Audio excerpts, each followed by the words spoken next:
Welcome to Socially Powerful. Over 150 experts, £30 million in revenue, offices in London, New York and across Europe. This week, we plan a social media rebrand. We ask the team some deep questions and the CEO has a plan to get the whole company aligned. As always, like, comment and subscribe and enjoy the episode.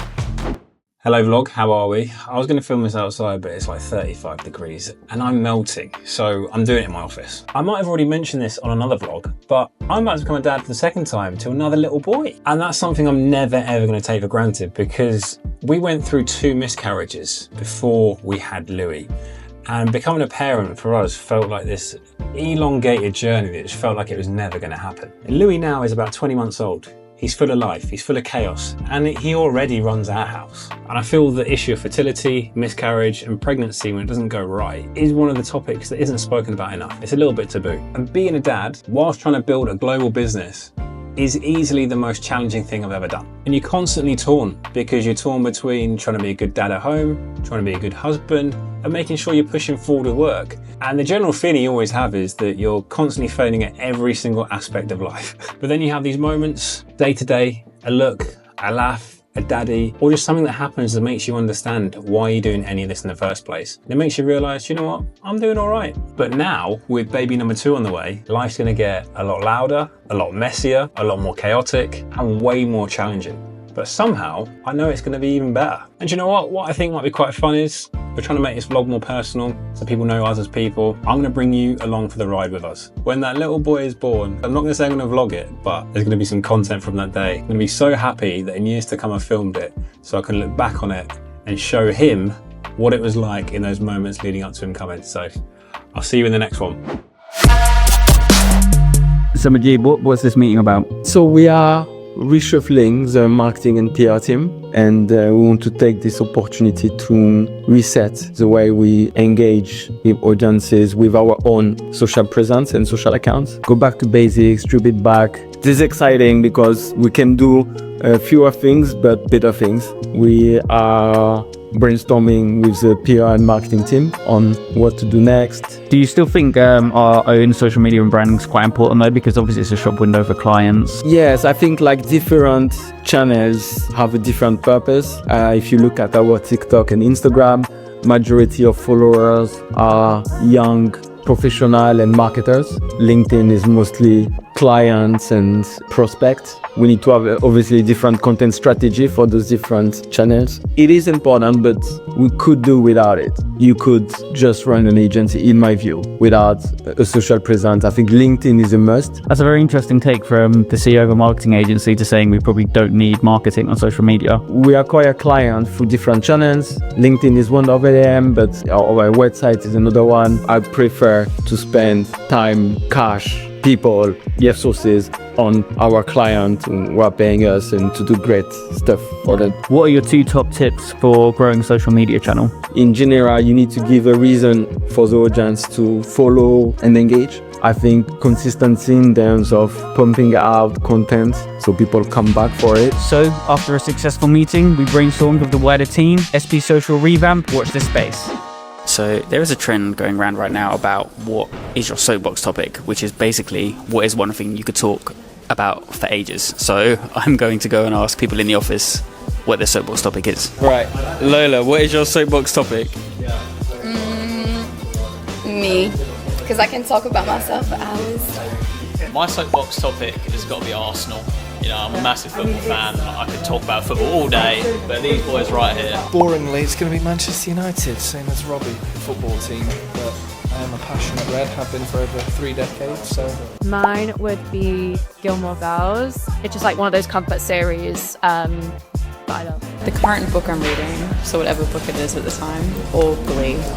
I will talk about Glee for hours and hours and hours. What's yours? So mine is probably Attack on Titan, which is an anime. Yeah, it's my favourite thing ever. Thanks for asking. No one else has asked me, so I really appreciate that. Katie, what is your soapbox topic? Bodhi. Bodhi, what is your soapbox topic?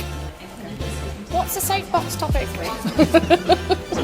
As a CEO, one of my biggest issues is to ensure that we are all shooting in the same direction. Over the next few weeks, you will see how I try to get the whole company behind our vision and believing in it. This is also one of the reasons why I'm back from New York, is to run our CEO Roadshow internally. You are probably wondering, what is a CEO Roadshow about? It is basically a chance for me to sit down with the different teams across the business to talk through the vision, the strategy, and most importantly, how it actually translates into their day-to-day work. And to be totally honest, I've neglected this part of my role over the last couple of years. I've got pulled deep into pitching and scaling our priority accounts, but now it's a time to reassess, because real scale can't come at the cost of declining quality, and alignment across a fast-growing business is a non-negotiable. So there is a quick test to see if a company is well led and if there is a very good CEO at the top. Ask 10 random people in this business, what's the vision, what's the strategy? If most can answer clearly and consistently, leadership is doing its job. If not, there's a disconnect at the top. I'm going to increase the temperature. I like it. Increase the temperature? Yeah. It's like 35 degrees outside. Yeah, keep it cold. So, we need to do some planning. Yes. For this CEO strategy roadshow. Yep. Kate is our HR lead. That's me. I think obviously like at an exec level, some of the pillars aren't that relevant to them. Some of the pillars will be the majority of some people's jobs. Some of the pillars they only will touch on a little bit. With the BD team, the focus will be around innovation and precision. Whereas that's obviously been less of a focus for the execs. Okay, fine. We have a plan. In 1 month time, we'll know if we've done our job with between HR and the CEO. The next day. Time for the road trip, Majid. What are you going for, Daniel? I'm going for the round trees. It reminds me the most of Twisters. Yeah, classic like ice cream man. Exactly. And screwballs. Yeah. I had a 99p or a 99 and it was £4. Wow, inflation. Ridiculous. What's next? Freddo's at £1. What have you gone for? My mouth is full, man. Crisps. What are you eating? Eating life, man. Oh, that's so inspirational. I love that. Thanks everyone for joining this hopefully insightful and short meeting on a Friday afternoon when it's like super sunny outside. So the purpose of today's session is to discuss where we are heading as an agency and how we are getting there. So the mission, so why we exist as an agency. We are acting as a strategic partner to brands and enterprises to achieve outstanding results by blending creativity, technology, and influence. What we want to be. So we want to be the world-leading creative social-first agency. So if a client comes to you and asks you, what's your elevator pitch as an agency? We want to be better, we want to be more agile, and we want to be more cost-efficient.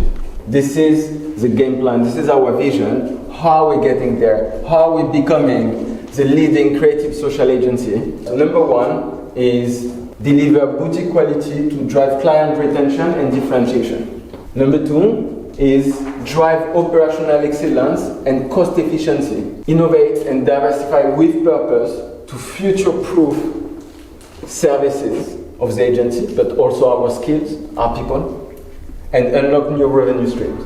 And the last one is grow with precision. So, what we're going to do is we're going to split you up into 4 groups. We're going to do a little exercise. Raji's going to hand out some post-it notes and some pens. We're going to give you guys 15 minutes. You're each going to look at a different one of the strategic pillars, and you need to have a think about how that pillar shows up in your day-to-day work.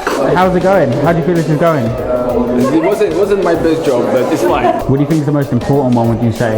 Number one.